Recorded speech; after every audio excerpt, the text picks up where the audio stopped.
ଦେବନାଥ ପରିବାରଙ୍କ ଜାତିଗତ ପ୍ରମାଣପତ୍ର ନେଇ ମିଳିତ ତଦନ୍ତ। କେନ୍ଦ୍ରାପଡ଼ା ଜିଲ୍ଲା ମହାକାଳପଡ଼ା ବ୍ଲକ ରାମନଗର ଅଞ୍ଚଳର ବିଜୟକୃଷ୍ଣ ଦେବନାଥ ପରିବାର ଲୋକଙ୍କ ଜାତିଗତ ପ୍ରମାଣପତ୍ରକୁ ନେଇ ଥମୁନି ବିବାଦ। ପ୍ରମାଣପତ୍ରରେ ଅନିୟମିତତା ଥିବା ଆର୍ଡିସିଙ୍କୁ ଅଭିଯୋଗ ପରେ ଏସ୍ଏଲ୍ଏସ୍ସିସି ପକ୍ଷରୁ ପ୍ରଥମ ତଦନ୍ତ ପରେ ଫେକ୍ କାଷ୍ଟ ସାର୍ଟିଫିକେଟ୍ ପ୍ରମାଣିତ ହୋଇ ସମ୍ପୃକ୍ତ ପରିବାରର ଜଣେ ପିଲା ଚାକିରିରୁ ନିଲମ୍ବିତ ହୋଇଛନ୍ତି। सोमवार दिन द्वितीय थर मिलित टीम्रे महाकालपड़ा तहसिलदार, अतिरिक्त तहसिलदार, केन्द्रापड़ा एसडीपीओ, रामचंडी राजस्व सर्कल में पहुंचा पर राजस्व अधिकारी और जम्बू थाना अधिकारी तदंत स्थल में उपस्थित थिले। मिलित तदंतकारी टीम देवनाथ परिवार पुराणा रेकर्ड तनखिबा सहित स्थानीय लोक पाठ पढ़ुवा स्कूल साथी और शिक्षकों ठारू मध्य बयान नेबा सहित लिखित साक्षी ग्रहण करिसेंती। नोटिस पाइथिले भी देवनाथ परिवार 8 परिवर्ते 3 जण उपस्थित होइथिले। सपटे गोटे पक्ष अनुपस्थित एकपक्षिया तदंत चलुथिबार अभियोगकारी कहिसेंती। एकपक्षिया तदंत कथा को खंडन करने सहित आगामी दिन में उभय पक्ष को नोटिस कराजियो बोली तदंत अधिकारी कहिसेंती। अभियोगकारी दर्शाइथिबा यादस्त रेकर्ड को नहीं देवनाथ परिवार पक्षरु संदेह सृष्टि होइछि एवं अभियोगकारी उद्देश्य प्रणोदित भावे तांका परिवार को हारास करुथबारु कहिसेंती। तेबे देवनाथ परिवार लोकों को मिलिथिबा जातिगत प्रमाणपत्र और अभियोगकारी दर्शाइथिबा रेकर्डर सत्यासत्य तदंत शेष में जना पड़िबो।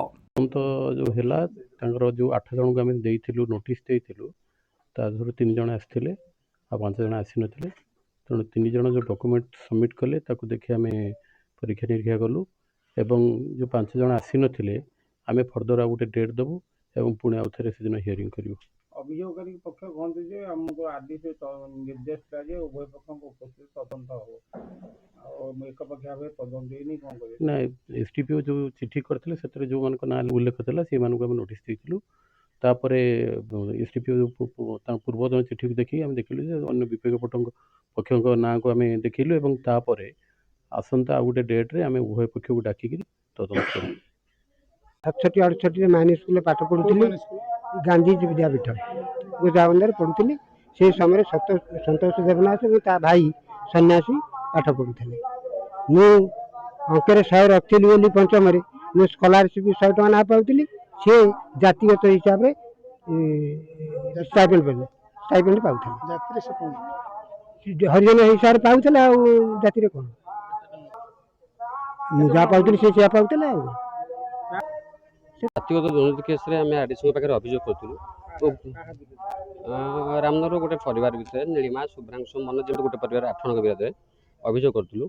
आम अभियोग 2018 मसीह अभियोग करूँ। अभियोग आधार 2025 मसीह तार अर्डर होता से नीलिमा चाकरी बहिष्कृत होती से पूर्व थे तदंत होता। पूर्वतन एसडीपीओ राजीव लोचन पंडा, पूर्वतन तहसिलदार सौभाग्य रंजन पंडा और पूर्वतन जे जम्बू सामुद्रिक थाना आई महेश्वर सेठी से तदंत रिपोर्ट देते से परिवार ओबीसी तदंत रिपोर्ट देते जहाँफल एसएलएससी तार मानने फाइनाल अर्डर करके भूल कर जन चाकरी बहिष्कृत होता।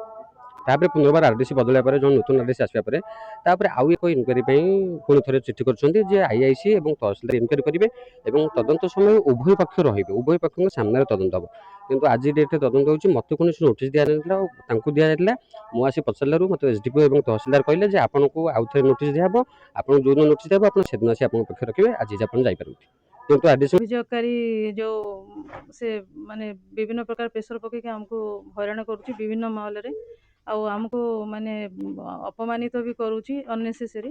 तेणु एटा को माने ठीक भाव में तदंत हेले आमे जस्टिस पाइबु बोली कि आमे आशा करूँ। हाँ फेक डॉक्यूमेंट्स गोटे प्रोड्यूस करचंती बोली कि आमे कंप्लेन भी करिजु बर्तमान आपको बर्तमान तदंतकारी अधिकारी को से फेक आदस्त गोटे आणिकरी से देइचंती किए देइचंती सेटा तो जना पड़ुनी।